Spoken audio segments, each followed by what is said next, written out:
who of you has ever organized an event like this, or maybe even bigger one?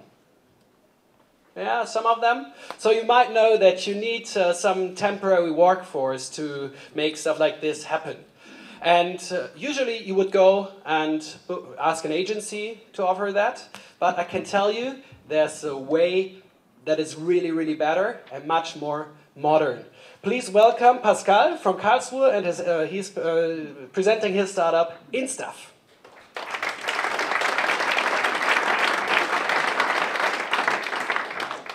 Our team InStaff creates an online marketplace for temporary work. 3 years ago, I co-founded the software as a service solution Honestly, and we regularly went to exhibitions. So we needed temporary event staff on an ongoing basis. Now for me as an engineer, I was amazed in how inefficient the available solutions were. Because on the one hand, you have job portals. But they don't really solve your problem, because the additional overhead for social security and payroll accounting is unproportionately high for these short-term jobs.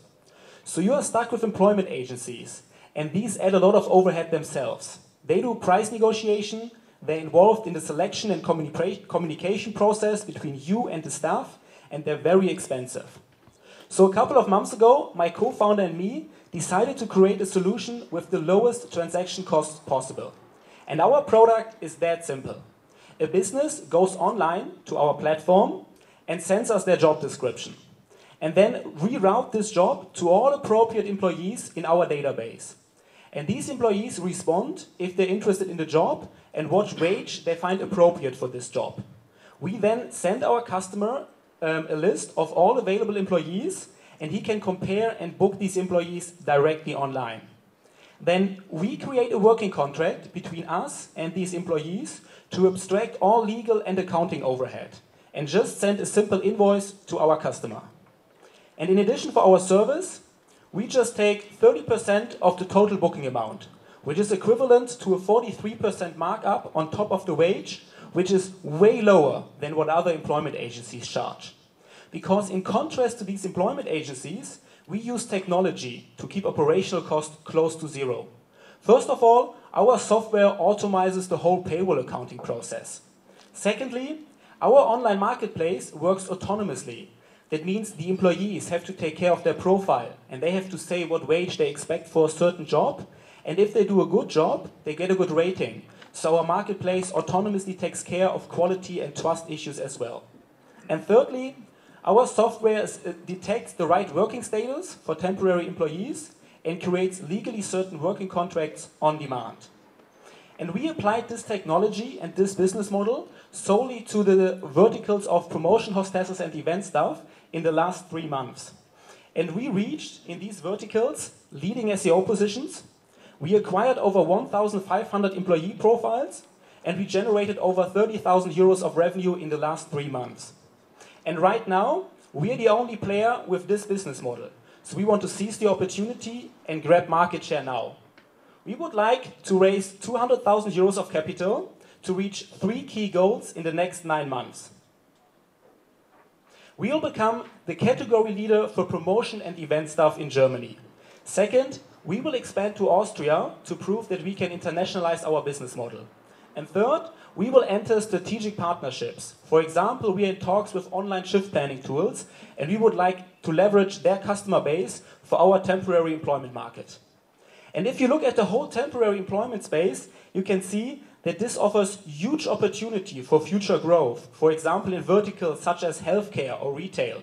Right now, there are about 1 million temporary employees in Germany.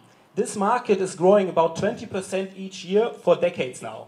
And in all of Europe, it's a 70 billion euro market.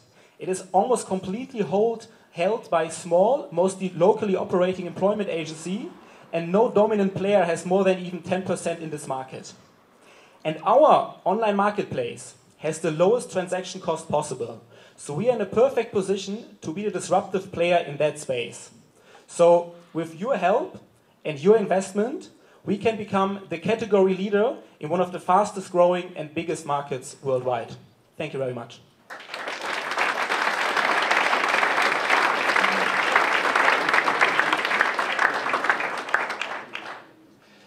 comments or questions?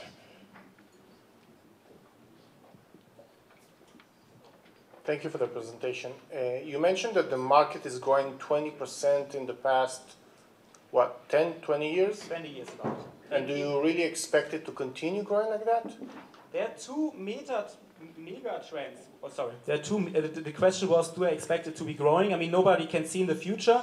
There are just two mega trends. One is that companies need to stay flexible. Like, for example, in Germany, it's a typical export-oriented industry. They need to hire on demand, and they still want to have a very low cost structure. So this helped in the last 2 decades.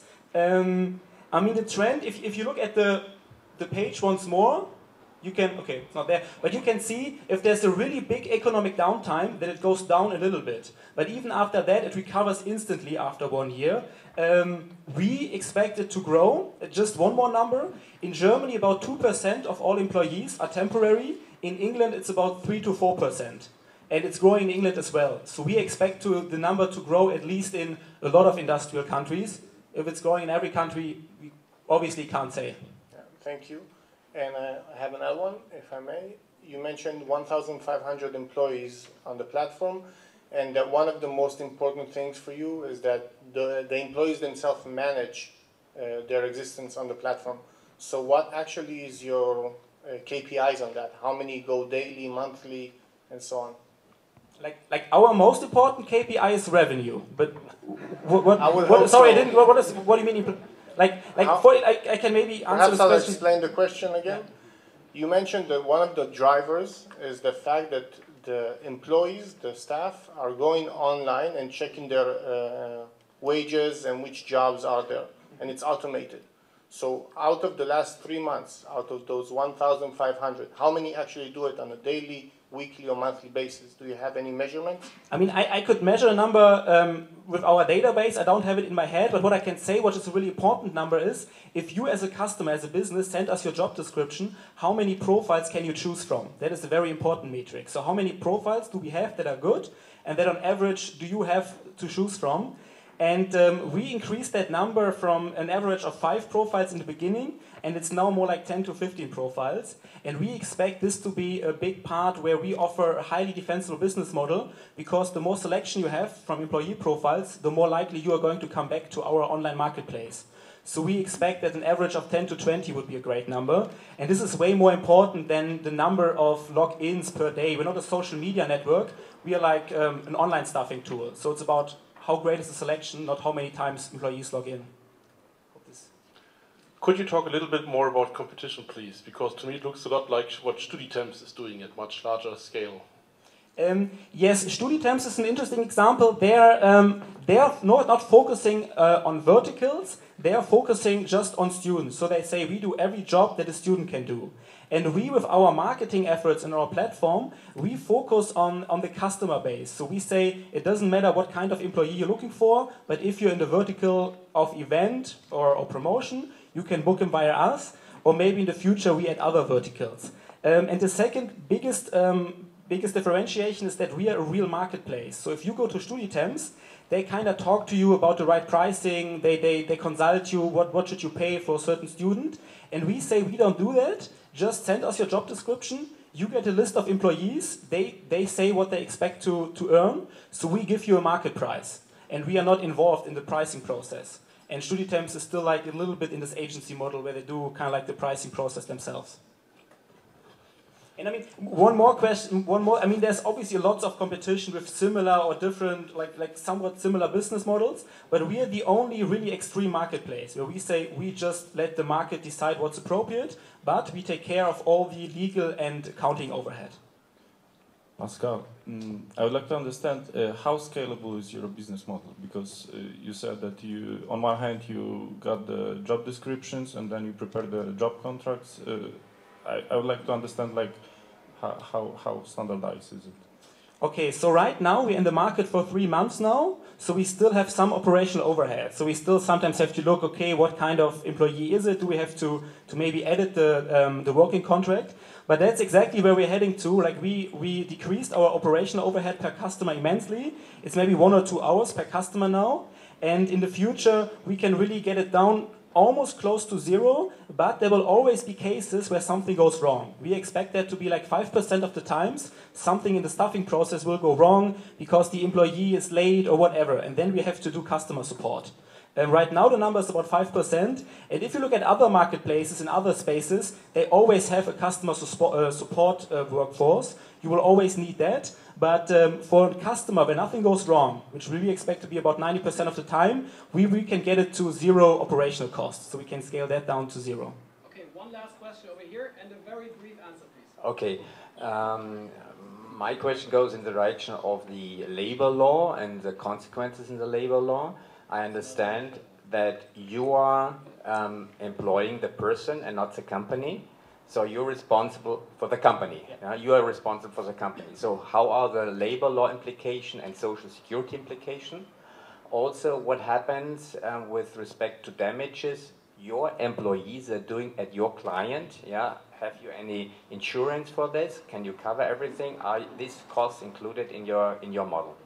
Yeah, we insure that if they do damages, but more importantly, the labor law is actually one of our big differentiations. If you look at like freelancing tools, they are always hired at freelancer, but for certain jobs you need somebody like employed as a regular employee. And that's what we exactly do. That's our, let's say, USP against, for example, ODS. So we take care that they are all legally employed, we pay social security, so that's pretty much our business model, that we do that right. And abstract that for our customer. That's one of the reasons why we're able to charge 43% on top, because that's a really big hassle for these companies if they would do it themselves, because it's more work than just hiring a freelancer. Okay, thank you very much. Pascal from InStaff.